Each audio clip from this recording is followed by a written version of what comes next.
Саламатсыздар ма, 3-ші сынып оқушылары?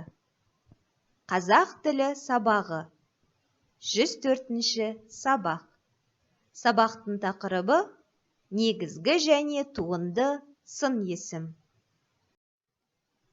Сабағымыздың мақсаты өз бетінше мәтіннің тақырыбын және мұғалімнің көмегімен негізгі ойды анықтау. Негізгі, туынды, сын есімдерді анықтау. Жіберілген пунктуациялық, орфографиялық, грамматикалық және стилистикалық қателерді мұғалімнің көмегімен тауып, түзету. Балалар, бүгінгі сабағымызда сын есім туралы алған білімімізді әрі қарай жалғастырамыз.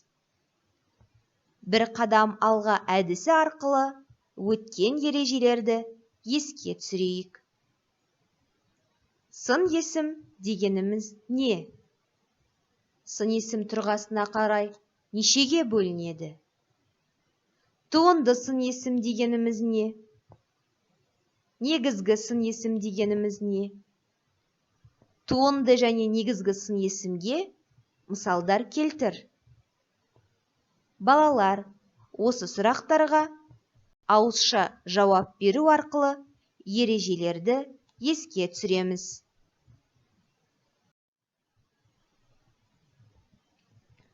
Келесі тапсырма 71-ші бетте оқулықтарыңызда көрсетілген ұшақтан жылдам бұлттар өлеңі. Өлеңді суреттердің көмегімен оқимыз.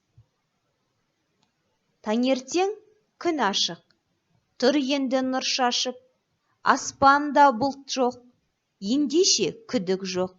Ойладым дәл бүгін, жаумайды жаңбырың. Шықтым мен үйімнен, жидешең киіммен. Әурелер жолда құр, алғам жоқ қол шатыр. Кенеттен аспанда бұлт торлай бастады. Ұшақтан жылдам ба? Шаңдатып көшені басталды нөсері. Өстіп бұлт жаңбырлы, мені таң қалдырды. Жоқ мотор қанаты, бұлттар қалайша тез жете қалады. Балалар, сіздер де өлеңді суреттің көмегімен оқып көріңіз.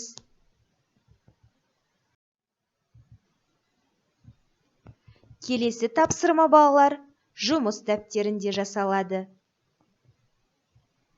Керекті сөздерді пайдаланып, сұрақтарға жауап жазамыз. Сын есімдердің астын сызамыз. Туынды сын есімдерді сөз құрамына талдаймыз. Сіздерге берілген сұрақтар: күн қандай?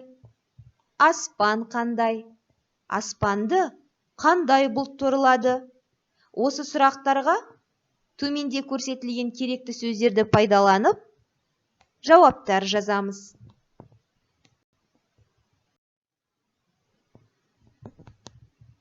Келесі тапсырма оқулықтарыңыздағы 7-ші жаттығу. Берілген сын есімдерді тиісті кестеге орналастырып, дәптерге жазамыз.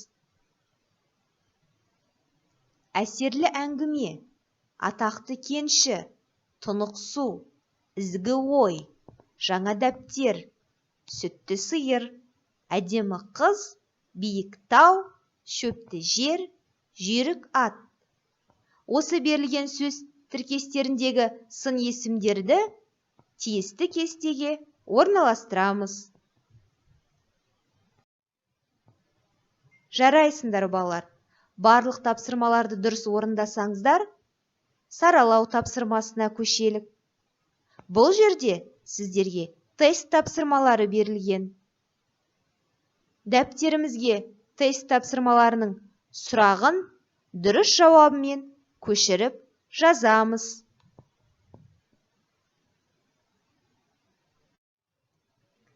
Назарларыңызға рахмет. Сау болыңыздар.